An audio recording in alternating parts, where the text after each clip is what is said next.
Praise the Lord, Church, and welcome to the Living Oracle.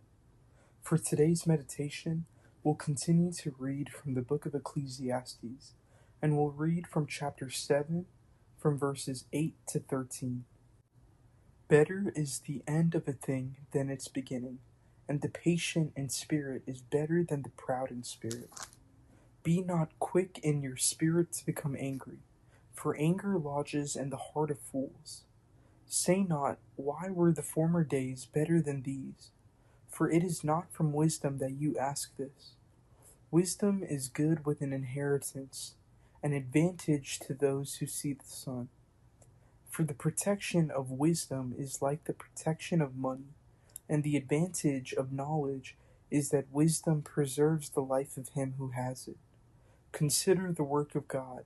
Who can make straight what he has made crooked? In these verses, the author of Ecclesiastes teaches us the importance of having heavenly wisdom, along with how to maintain it, and the importance of living it out in our day-to-day walks. In verse 8, we understand that people with heavenly wisdom understand and trust the timing of God, and they are patient, perseverant, and enduring in the face of all circumstances. We understand that above all, wisdom is interconnected with being patient and having humility in every aspect of life.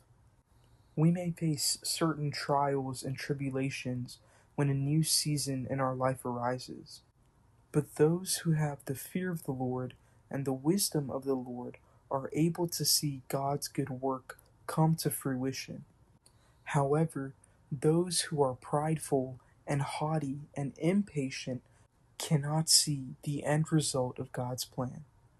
Verse 9 reaffirms this truth, as the author states to not be quick in our spirits to become angry, because those who are impatient and prideful tend to become angry when they don't trust God's plan. And there are so many people that easily get frustrated whenever their plans don't align with God's plans, or whenever their timing doesn't align with God's timing. Verse 10 continues with an essential question that people could ask during this time. They tend to state that the former days, their past life, was better than the time that they're in now, the season that they're in now. But once again, the author reminds us that these questions don't show that we have the wisdom of God in us. Verse 11 through 13 teach us how we should protect and preserve the wisdom of God that we have in us. And we see the importance of having heavenly wisdom in such a godless society, especially in the modern world that we live in. Wisdom gives us guidance and prudence. Wisdom teaches us how to navigate our lives. And above all, we see that wisdom preserves the life of him who has it. The wisdom and knowledge of this world tends to make people become arrogant and selfish, but those who have heavenly wisdom understand that God is in control and that God is sovereign over all. Just like verse 13 says, consider the work of God. Who can make straight what he has made crooked? We know that in Proverbs chapter 1, verses 7, the fear of the Lord is the beginning of wisdom. Fools despise wisdom and instruction. So let's continue to embrace and utilize the wisdom of God that we all have within us by living our lives with humility, patience, and perseverance, understanding that God truly is sovereign and that God truly is in control. Let's pray. Dear Lord, we thank you for this wonderful and blessed time that we have to be in your presence this morning. Lord, I thank you that you are sovereign over all.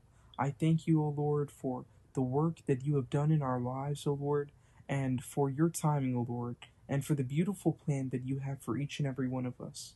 Lord, I pray that you would fill us all with your heavenly wisdom, with the wisdom from above, and I pray that you would help us to live with wisdom in our everyday lives, knowing that the work that you started in us will be brought to fruition in your timing, O Lord.